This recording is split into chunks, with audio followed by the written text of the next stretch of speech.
Hey, I'm Chris from Boulderaya, and today we're going to create this cool looking 3D chrome effect text without using any 3D software. So we're going to use only Photoshop, and I'm going to show you how to get this style of text and also apply this cool glowy effect.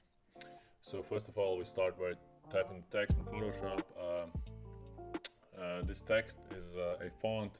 It's horror font which you can download from our website.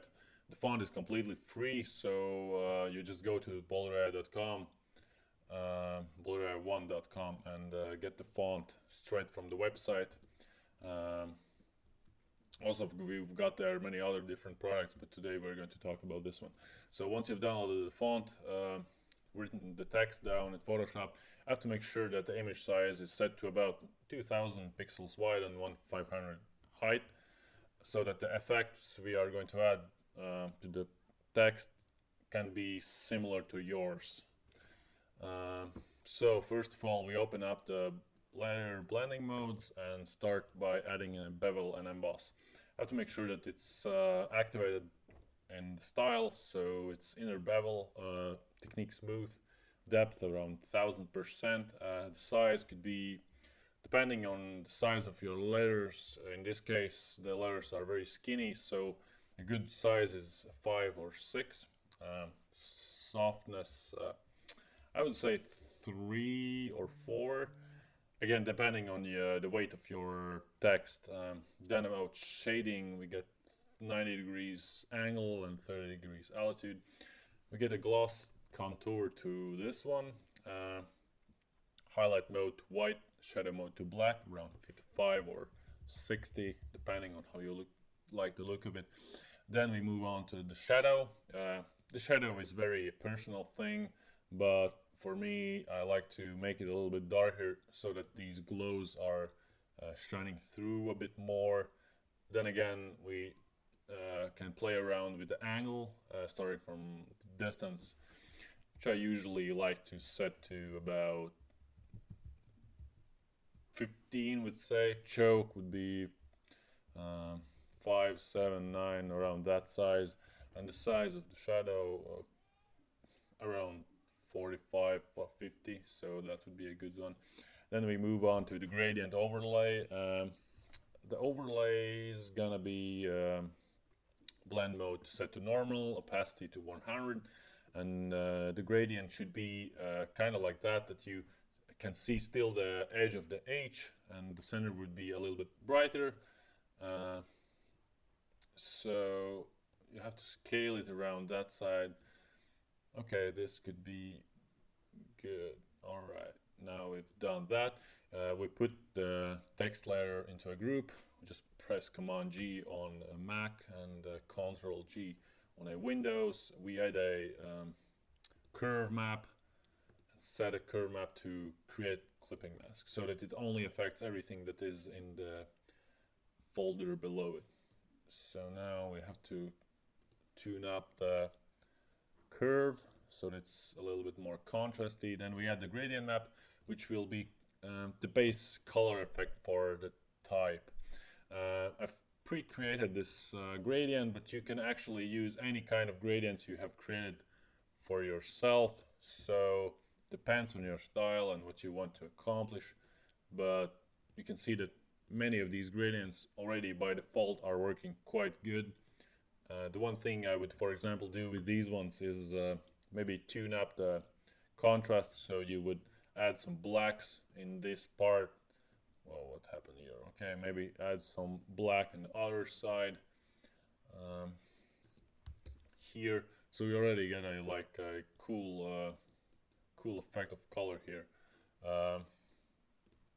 In our case, we want the effect to be greenish, so we just create a gradient map like this.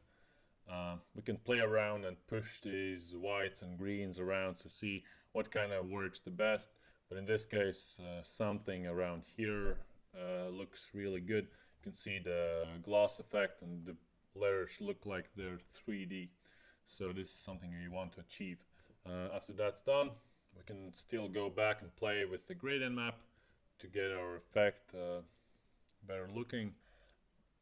if I'm dragging this around, I can see where it's better looking and where it's not, so we can try to play around with gradient a little bit more. Here maybe stretch it. Yep, it's already looking better. After that's done, I always like to add some noise to make it like vintage feel.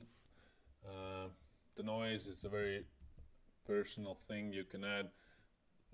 I would not advise to go overboard with it, because then it just looks like bad quality. So I advise 1, 2, 3, 4% is a good number. Maybe 3 is even a little bit too much, so we go back and add 2. Yep, that looks better. If you look at the preview, we had also some scratches on there, so we can go to the Boulder AI website. We also have some scratches there. These particular ones are really good. We have made a product that has like 40 of them, so you will find something that works for your project most definitely in here. So I'm gonna choose one or two of these scratches to add to the project. Yep, now I've added the scratch. I'm gonna push it out of here. Yep, there it is. So after we've copied the scratch texture on there, we are going to invert it. So now when it's inverted, it gets like these dark black effects on there, so it kind of looks a little bit like scratched, so the text is looking scratched. When that's done, I'm gonna add a texture scratch layer that's a little bit subtle, so that it doesn't distract the viewer from the type. So this looks actually kind of good already. Maybe a little bit more, but not too much. Kind of like this. Yep, this could work. You place it around, you drag it, you stretch it how to make it look better, so it does look natural. I would say maybe a little bit more, adding this one, and then again inverting it and making the text look a little bit like grainy does make it look a little bit better. So now that's basically it. Please do follow us on YouTube, on Instagram, and if you don't want to miss our latest products, just subscribe on our website on the bottom here to our newsletter to not miss any new product launches. And also stay tuned for more videos like this. Thanks again, and see you in the next one. Cheers, bye.